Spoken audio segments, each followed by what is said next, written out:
and the pure force of their being transcend national borders. When freedom comes to South Africa, this man will have played a most decisive role. The Anglican Archbishop of Cape Town, the Right Reverend Desmond Tutu.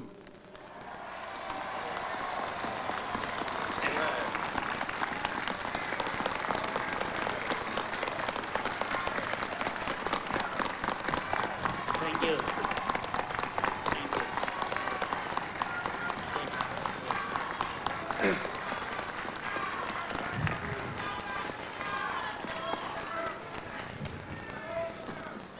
Mr. Mayor and friends, I bring you greetings from your sisters and brothers in South Africa. They say good morning. They say hi. It's a very great privilege to be here on this momentous and auspicious occasion. I want to wish you and the new mayor, his family, and his colleagues, and all of you, a very blessed 1990. It's a great privilege to be here, and just in case my head gets too swollen, I remember some of the stories they tell at home. Once they say, when I died and went to the pearly gates, I thought this is where I should be going. And St. Peter said, no, I ought to go to the warmer place. And a fortnight later, there was frenzied knocking on the doors of heaven, and there was the old devil himself on the doorstep. And St. Peter said, what are you doing here? And the devil said, well, you sent Bishop Tutu down there. He's causing so much trouble that I've come to ask for political asylum. I want you to know, Mayor Dinkins, that your victory here has been a great inspiration to us in South Africa. I want you to know that we back home, engaged in the struggle for justice and peace, we back home engaged in working for a new South Africa, a non-racial South Africa, a non-sexist South Africa, a democratic South Africa. We believe that your victory here is a sign for us that our victory is assured. And we know that justice will overcome. We know that oppression and evil, exploitation, that all of these will have had their day.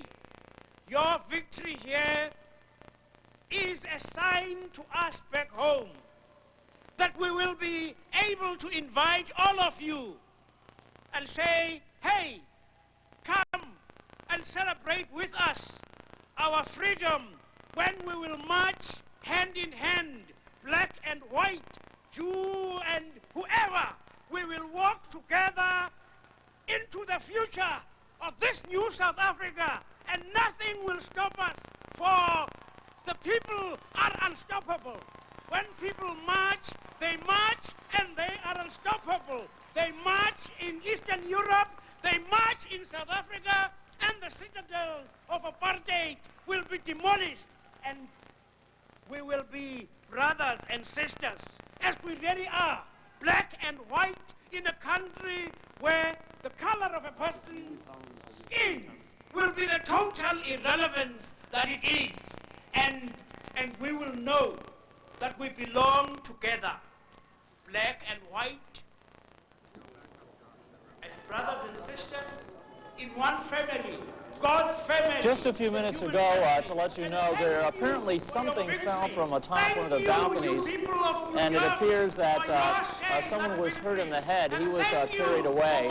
There's a little minor disturbance here for a while. People thought that maybe Mayor Dinkins might be in trouble, but that was cleared up. Apparently something, a rock or something, fell from atop one of the balconies, and there was a momentary disturbance here, but that appears to have been cleared up. This during the speech by Bishop Desmond Tutu. At this point, David Dinkins, as you can see, receiving the hug of Desmond Tutu before he resumes again. Despite the problems our state faces, the citizens of New York have much to be thankful for. And one of our great fortunes is our governor. His place in our mosaic is one of great moral stature. His place in our mosaic is one of national pride. Ladies and gentlemen, I give you the good, kind, compassionate Chief Executive of the state of New York, the Honorable Mario Cuomo. Thank you.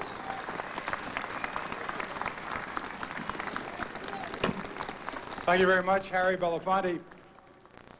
Mr. Mayor, Joyce, members of the Dinkins family, distinguished guests, fellow New Yorkers.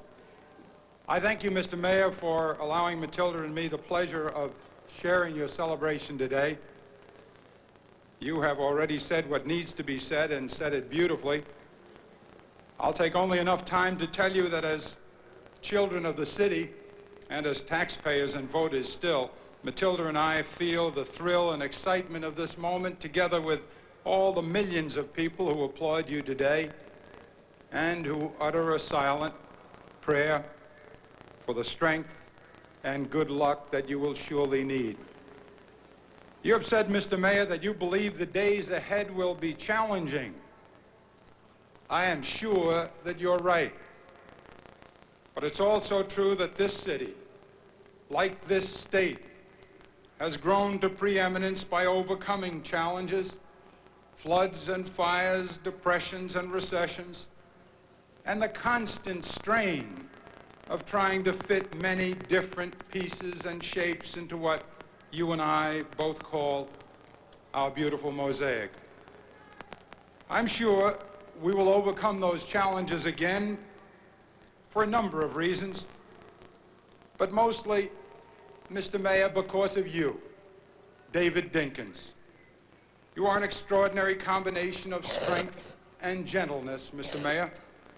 A proven politician, you have high intelligence, experience, and a fundamental strength of character and abiding civility that attract people to you and that win their loyalty.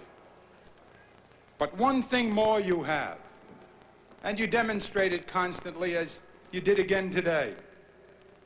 You know that in this town, as in this world, we are a family or we perish.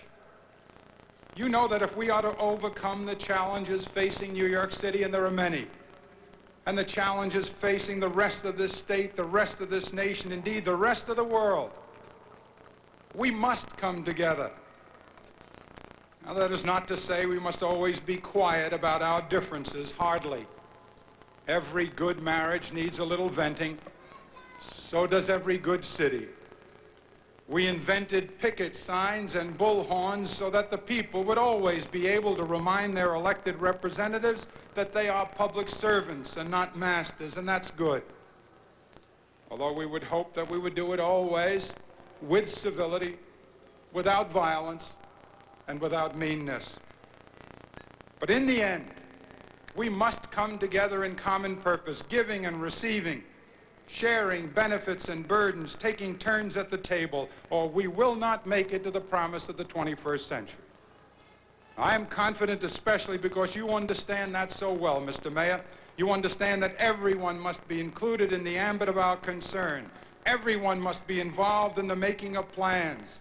Everyone must be allowed to participate in finding and implementing solutions, not just the powerful, not just the favored, and not just the winners, and not just those who are here today, but all of us, even those who doubt and deny.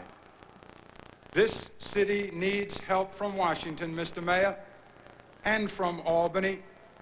It needs a lot of luck. It needs a lot of other things. But this city needs most of all hope. And that is another reason why your emergence is so fortunate for all of us. You are an embodiment of that hope by what you have